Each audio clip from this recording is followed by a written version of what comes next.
오늘 본문은 믿지 않는 사람들도 다 아는 그런 본문입니다. 선한 사마리아인의 비유.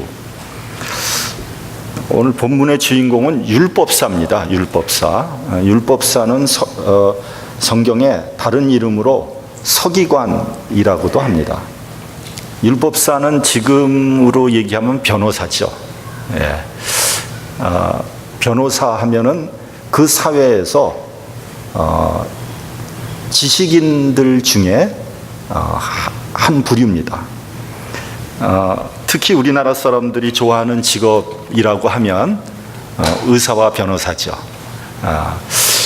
우리 이민 가정에 로망이 있다고 하면 애를 둘 낳아서 하나는 의사 시키고 하나는 변호사 시키면은 자식 농사 최고로 지었다 이렇게 생각할 겁니다.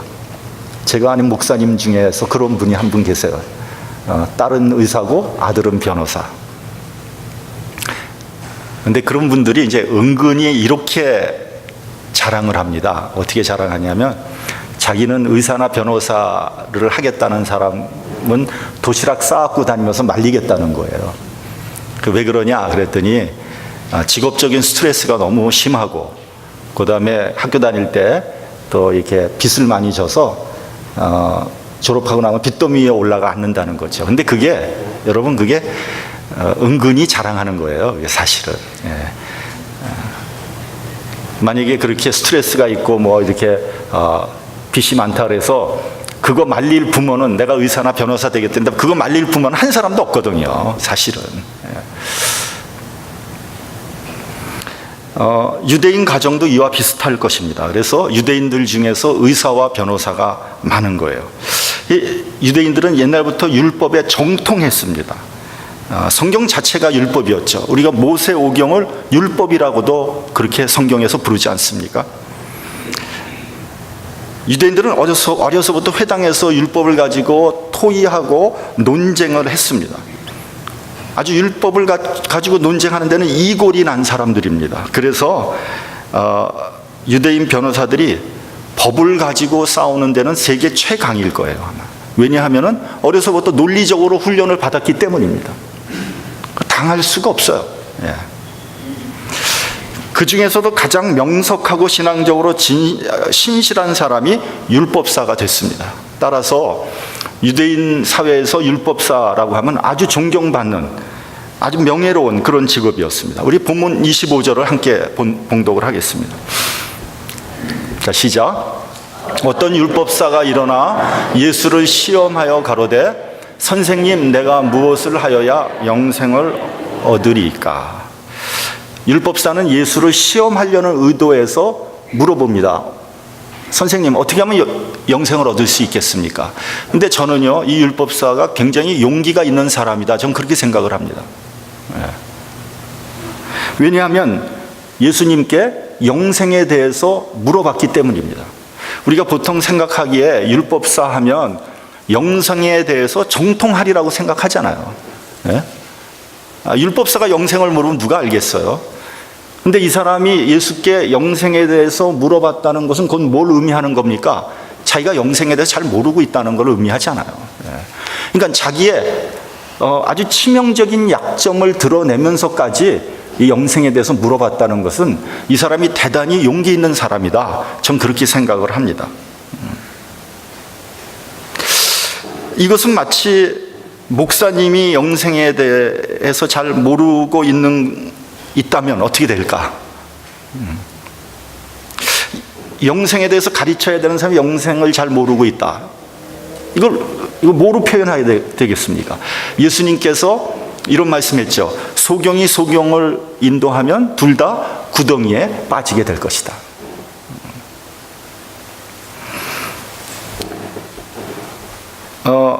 어떤 분이요 우리 교회를 정하려고 마음을 먹으면서 저한테 이것을 물어봤습니다. 목사님 혹시 성령 받으셨나요? 생각하기에 따라서 상당히 기분 나쁘고 당황스러운 질문이죠. 그러나 저는 그분이 그렇게 물어본 거에 대해서 충분히 이해합니다. 왜냐하면 이것은 영적인 지도자를 정하는 굉장히 중요한 문제거든요. 어떤 의미에서 내 영혼을 맡겨야 되는 거잖아요. 확인해 봐야 된다고 저는 생각합니다. 왜냐하면 소경에게 내 영혼을 맡길 수는 없는 거잖아요. 교회를 정하는데 뭐 교회 건물을 보거나 뭐 교회 인원수가 몇이 되냐 뭐 그런 걸 보거나 혹은 뭐 교회 교육 시스템이 얼마나 잘 되냐 이런 것 보는 것보다 더 중요한 건 뭐냐? 영적인 지도자가 성령 체험이 있나 은혜 체험이 있나를 알아보는 것은 대단히 중요한 일이다. 그래야지 성도들을 영적으로 인도할 수 있기 때문입니다. 옛날에 1980년도 말에는 시카고에도 성령의 바람이 불었던 것 같아요. 그때 시카고 성도들 열심히 신앙생활을 했습니다. 부흥 집회가 열리면요, 웬만한 강사가 와도 교회당이 꽉꽉 들어찼습니다. 은사 집회도 심심치 않게 열렸습니다. 은사를 사모하는 사람들이 와가지고 정말 은혜를 많이 받고 갔습니다. 성도들 사이에 하나님을 향한 간절함이 있었습니다. 그러니까 성령의 바람이 먼저인지 아니면은 성도들의 간절한 마음이 먼저인지는 모르지만 아무튼 그때 은혜를 많이 받은 것은 틀림없는 사실이에요. 근데 이런 일이 있었습니다. 어떤 집회에서 그 교회 장로님이 강사 목사님 앞에 나와서 이제 기도를 요청하면서 뭐라 그러냐면 아직 자기가 은혜를 받지 못했다는 거예요. 성실하게 교회를 다닌 결과 시간이 지나서 장로라는 직분까지 얻었지만 아직 은혜를 받지 못했다는 거죠. 은혜 받기 위해서 기도해 달라는 거예요. 사실은 장로님이 이렇게 하기는 굉장히 어려운 일이거든요. 왜냐하면 다른 평신도들이 다 보고 있는데 그렇게 말한다는 것이 굉장한 용기 아닙니까? 그러나 그런 간절함과 그런 진실함이 있다면 하나님이 왜 그 사람에게 은혜를 주시지 않겠습니까? 오늘 본문에서 보면 예수께서 영생에 대해서 물어보시는데 이렇게 물어봅니다. 율법에는 뭐라고 돼 있으며 너는 그것을 어떻게 이해하느냐? 그러니까 이 말은 무슨 말이냐면 영생을 찾으려면 율법에서 찾아야 된다는 거죠. 다시 말하면 영생은 성경에서 찾아야 됩니다. 우리가 다른 책 아무리 뒤적거려 봐야 영생에 대해서 대답하는 책은 없습니다. 엉뚱하게 산속에 들어가서 뭐 면벽수도 아무리 쌓아봐야 영생에 대해서 얘기해 주지 않습니다. 그러니까 그렇게 물어보니까 율법사가 자신 있게 대답합니다. 왜냐하면 율법에 대해서는 자기가 전공이거든요. 그래서 이렇게 대답을 합니다. 본문 27절 우리 같이 봉독하겠습니다. 시작. 대답하여 가라되 내 마음을 다하며 목숨을 다하며 힘을 다하며 뜻을 다하여 주 너의 하나님을 사랑하고 또한 내 이웃을 내 몸과 같이 사랑하라 하였나이다. 율법사가 정확하게 콕 집어서 하나님 사랑하고 이웃을 사랑하라고 했습니다. 이렇게 대답을 했어요. 이게 앞뒤가 잘 안 맞는 대답인 것 같아요. 가만히 보면요. 왜 그러냐면, 아니, 하나님 사랑하고 이웃 사랑하는 거하고 영생하고 무슨 상관이 있습니까? 그렇지 않아요? 그러나 어쨌든 우리가 모든 것을 다해서 하나님 사랑하고 이웃을 사랑할 때 영생을 얻는다는 거예요. 이것은 성경에서 말씀하신 겁니다. 여러분, 사실 성경 전체가 뭡니까? 하나님 사랑하라, 이웃 사랑하라는 거예요. 이 말씀은 지금도 그대로 적용이 되는 겁니다. 여러분, 우리가 왜 성경을 읽으며 왜 신앙생활 하는 겁니까? 하나님 사랑하는 것, 그리고 이웃 사랑하는 거 아닙니까? 여러분, 어떤 사람이 여러분에게 성경에 뭐가 쓰여져 있습니까? 이렇게 물어보면 여러분 뭐라고 대답하시겠어요? 하나님 사랑하는 것, 이웃 사랑하는 거예요. 그게 성경의 전체의 아주 키워드입니다. 키워드.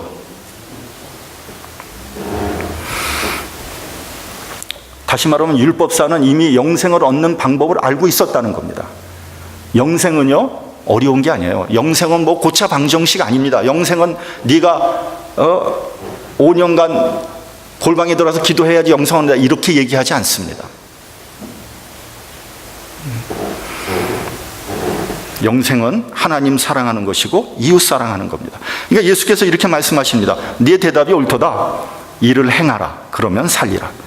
그러니까 여러분, 율법사가 영생에 대해서 잘 모르고 있었던 그 이유가 뭔지 아십니까? 첫째는 알고는 있었는데 행하지 않았다는 겁니다. 알고 있었는데 행하지 않았어요. 이것이 지식인들의 문제입니다. 여러분, 지식인들의 문제 뭔지 아세요? 아는 거 무지하게 많아요. 머리에 들은 거 굉장히 많습니다. 그러나 실천하지 않는다는 거예요. 그래서 고민과 갈등이 많은 거예요. 실천되지 않는 지식은 아무 소용없어요. 여러분, 성경을 달달 외운들 무슨 소용이 있겠습니까? 실천하지 않는데요. 그래서 야고보서에서 뭐라고 되어 있어요? 행함이 없는 믿음은 죽은 것이다. 소용없는 것이라는 거예요. 식자우환이란 말이 있어요. 무슨 말이냐면 너무 많이 알아서 타려요. 그래서 여러분, 유식한 사람일수록, 공부를 많이 한 사람일수록요, 이중인격자가 많은 거예요. 외식하는 사람들이 많습니다. 왜냐하면 지식과 인식과 현실 사이에 부조화가 있는 거예요. 그 사이에서 방황하고 있는 거예요. 그렇게 고민하면서 사느니 차라리 무식한 것이 나아요. 왜냐하면 모르면 최소한 마음은 편하잖아요. 따라서 여러분, 하나님 말씀을 많이 아는 것이 중요한 게 아닙니다. 하나를 알아도, 하나를 깨달아도 행해야 된다는 거죠. 실천을 해야지 하나님의 은혜를 경험할 수 있게 되고요, 실천을 해야지 믿음을 갖게 되고요, 실천을 했을 때 영생의 확신을 갖게 될 수 있다는 겁니다. 여러분, 하나님 사랑, 이웃 사랑을 정말 실천했을 때 여러분 영생의 확신을 갖게 된다는 거예요. 한국에서 유명한 성악가들이 소록도에 가서 음성 나은 자들을 위해서 공연을 했어요. 뭐 시설도 형편없고 뭐 관중도 그렇게 많지 않아요. 그러니까 기자가 물어봅니다. 늘 최고의 시설과 뭐 수준 높은 관중들 앞에서 공연을 하다가 여기서 공연을 하면 힘들지 않으세요? 그랬더니 성악가들이 아주 뜻밖의 대답을 합니다. 뭐라 그러냐면, 저분들이 듣는 것을 보고 제가 감동받았습니다. 자기는 이런 경험 처음 해봤대요. 자기들은 이런 경험 처음 해요. 그래서 기회가 있다면 한 번 더 와서 공연하고 싶습니다. 그게 뭡니까? 봉사하는 사람이 갖게 되는 감동을 말하는 겁니다. 실천하지 않으면요, 이런 은혜를 받을 수 없다는 거예요. 둘째, 이 율법사의 문제가 뭔지 아십니까? 자기를 옳게 보이려고 했습니다. 우리 본문 28절 같이 봉독하겠습니다. 28절.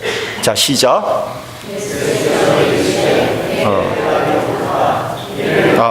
죄송합니다. 다시. 29절입니다. 미안합니다. 29절. 자, 시작. 이 사람이 자기를 옳게 보이려고 예수께 여짜오되, 그러면 내 이웃이 누구오니까? 이 지식인들의 문제가 뭔지 아세요? 자기가 옳다는 거예요.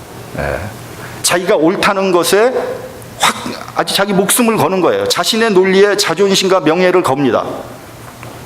그러다 보면 어떻게 되는지 아세요? 자기 의에 빠져서요, 자기 자신을 돌아보지 못하는 거예요. 진실을 찾는다거나 자기 성찰을 한다거나 이런 것보다 남의 평가에 더 집착하게 됩니다. 그러니까 소위 체면이나 여론이나 거칠에 집착하게 되는 거죠. 지식인들 보면 굉장히 체면 찾습니다. 그 지식인들한테 당신 틀렸으면 굉장히 싫어해요. 막 길길이 뜁니다. 자기가 거기에 목숨 걸었거든요. 이쯤 되면요, 진실이 중요한 것이 아니에요. 체면이 더 중요한 겁니다. 이것은 뭔지 아세요? 자기 자신을 상실하는 겁니다. 자기 자신은 어디에도 없어요. 내가 누굽니까? 내가 다른 사람에게 비춰진 내가 나 맞습니까? 다른 사람의 평가 속에 있는 내가 바로 납니까? 아니면 또 다른 내가 있는 것입니까? 이런 사람은요, 하나님 앞에서도 진실하지 못합니다. 왜요? 자신을 잃어버렸기 때문에. 불쌍한 사람입니다. 셋째입니다. 지식인들의 문제는 뭔지 아세요? 이웃이 없어요. 고독합니다. 왜냐하면 자기만 맞다고 생각하거든요. 고집과 자존심이 세거든요. 그리고 행함은 없어요. 누가 좋아하겠습니까? 그래서 지식인들의 가장 특징적인 모습이 뭐냐면 고독하다는 거예요. 아는 것 많고 자존심 세고 이기적이고 이웃이 있을 턱이 없죠. 전부 홀로 외톨이입니다. 여러분, 이건 뭐 죄송한 말씀입니다만, 이게 어떤 학교를 지칭해서 좀 그렇습니다만, 서울대학교 나오신 분들이요 전혀 뭉치지 않습니다. 왜 그런지 아세요? 똑똑하거든. 자기 스스로 자존심이 있거든. 안 뭉치지 않습니다. 고려대학 정도 되면은 똘똘 뭉칩니다.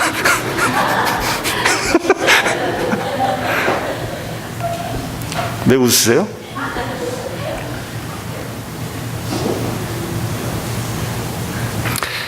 근데 여러분, 현대인의 특징이 뭔지 아세요? 고독하다는 거예요. 혼자 잘났거든요. 아는 게 많아요. 고독합니다. 이웃이 없어요. 여러분, 한번 나를 한번 생각해 보세요. 나에게 진실한 이웃이 있습니까? 물론 농담하는 친구는 있지만 내가 정말 힘들고 어려울 때 내 마음을 털어놓고 나를 이해해 줄 수 있는 친구가 있습니까? 이웃이 있습니까? 한번 생각의 방향을 한번 바꿔보죠. 나는 다른 사람의 이웃이 되고 있습니까? 여러분, 이웃이 된다는 것은 뭘 의미하는 겁니까? 내가 불리하고 내가 손해보더라도 상대방을 위해서 희생하고 헌신할 때 내가 진정한 이웃이 되는 거죠. 여러분, 인간관계를 맺을 때요, 이익의 편에 서지 마세요. 인간관계를 맺을 때 오른편에 서세요. 옳다.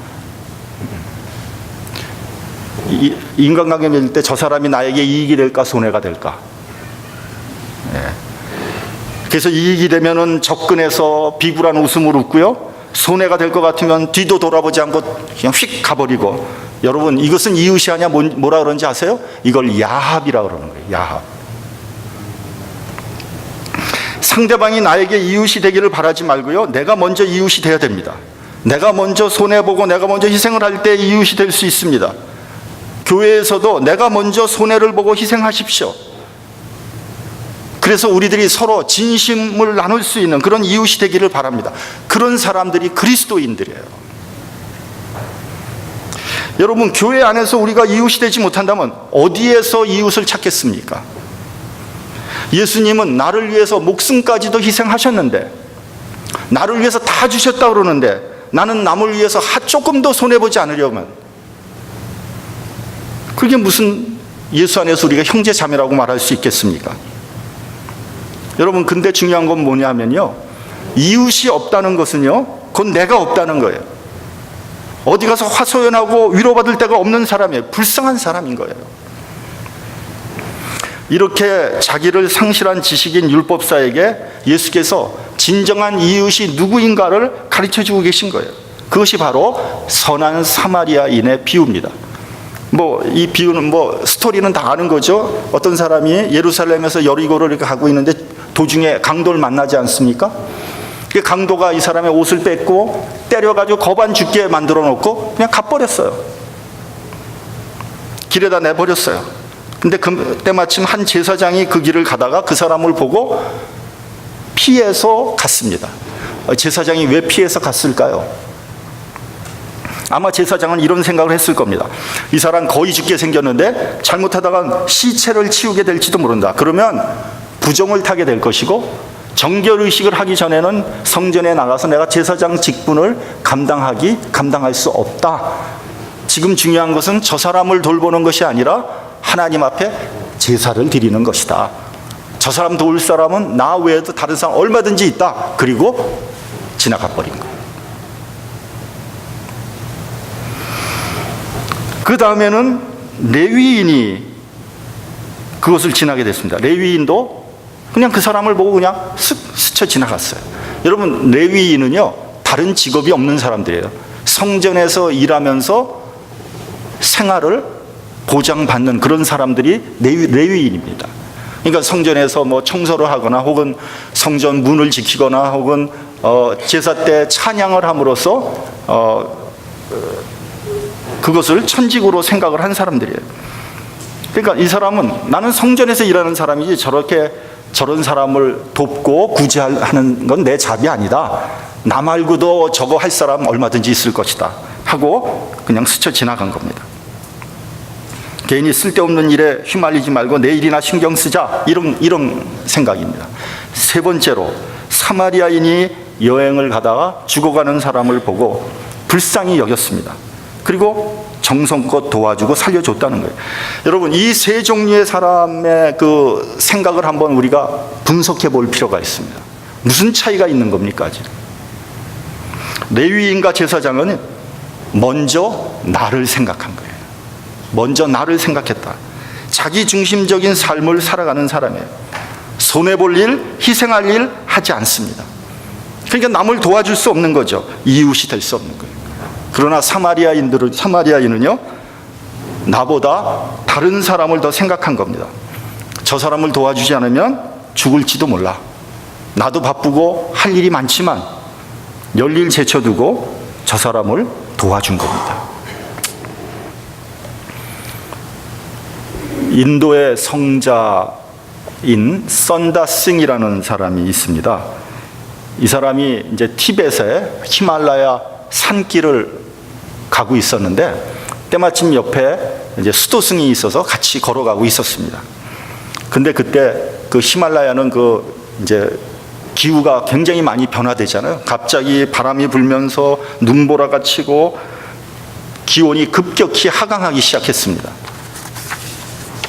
빨리 산 너머 수도원으로 가지 않으면 얼어 죽을 것입니다.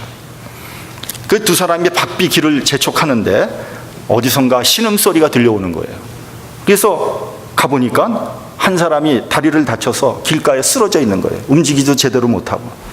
그때 옆에 있는 수도승이 이렇게 말을 합니다. 이것은 저 사람의 운명입니다.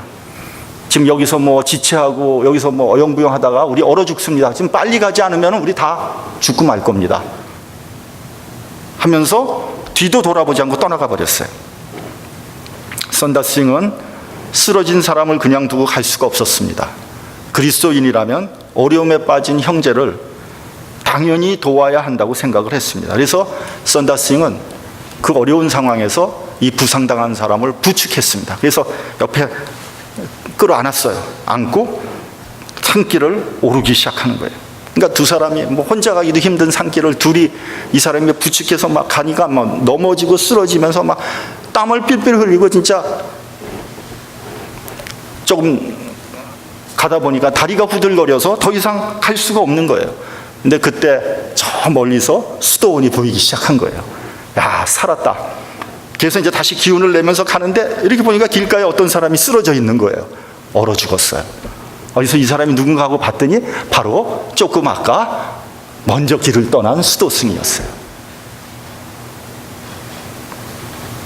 추위를 견디지 못하고 얼어 죽어버린 거예요.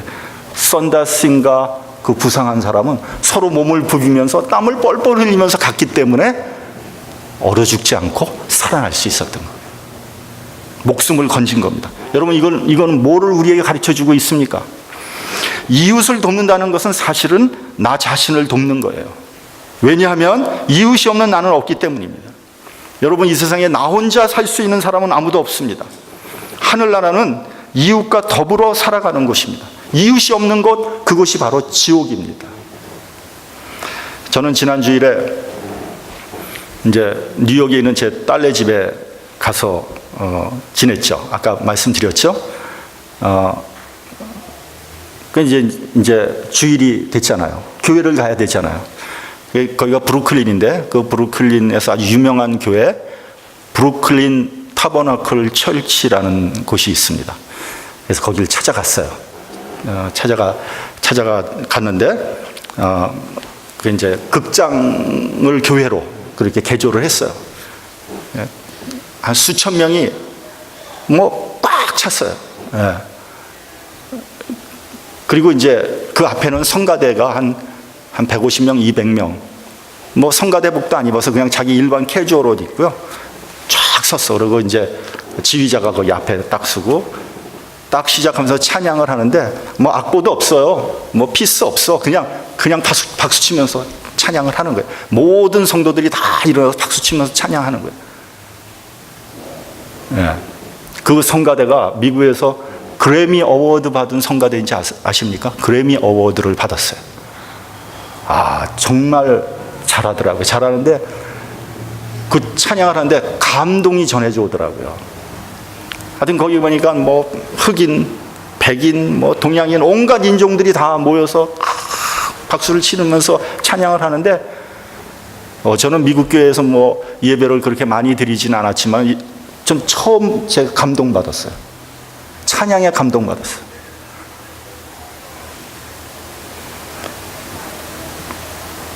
어떤 생각이 들었냐면 하늘나라 가면 이렇게 찬양하겠구나 하는 생각했습니다. 거기에 무슨 남녀 차별이 있고 인종, 언어 차별이 있겠습니까? 담임 목사인 짐 삼발라 목사님이 기도를 요청하는데 이렇게 말하더라고요. 각 나라 언어로 기도해달라고 그러더라고요. 자기의 언어로 기도해달래요. 기도 제목 주고 자기의 언어로 기도해달래요. 나라와 인종과 언어를 초월해서 손에 손을 잡고 기도했습니다. 나와 옆에 있는 사람이 함께 이웃이 됐어요. 영생이라는 것이 이런 것이로구나 하는 생각이 강하게 들었습니다. 하나님 사랑과 이웃 사랑, 영생의 요체입니다. 여러분이 하나님 사랑하지 않고 이웃을 사랑하지 않는다면 여러분들은 영생을 아직 모르는 거예요. 누가 영생할 것입니까? 이웃에게 긍휼을 베푼 자입니다. 누가 영생의 기쁨을 맛보겠습니까? 이웃에게 긍휼을 베푼 자입니다. 나를 필요로 하는 사람에게 나를 줄 줄 알아야 됩니다. 나를 주는 순간 이웃을 살리고 이웃이 살 때 나도 사는 겁니다. 이웃이 없는 나는 존재할 수 없습니다. 히브리서 12장 14절에 보면 모든 사람으로 더불어 화평함과 거룩함을 조치라. 이것이 없이는 아무도 주를 보지 못한다. 이웃과 화평함이 없이는 아무도 주를 보지 못합니다. 화평하십시오. 그것이 거룩입니다. 그것이 영생입니다. 영생은 나 혼자 얻을 수 있는 것이 아닙니다. 이웃과 더불어 영생을 추구하는 저와 여러분이 되시기 바랍니다. 성도들과 함께 영생의 기쁨을 나누는 우리 교회가 되기를 간절히 축원합니다. 기도하겠습니다.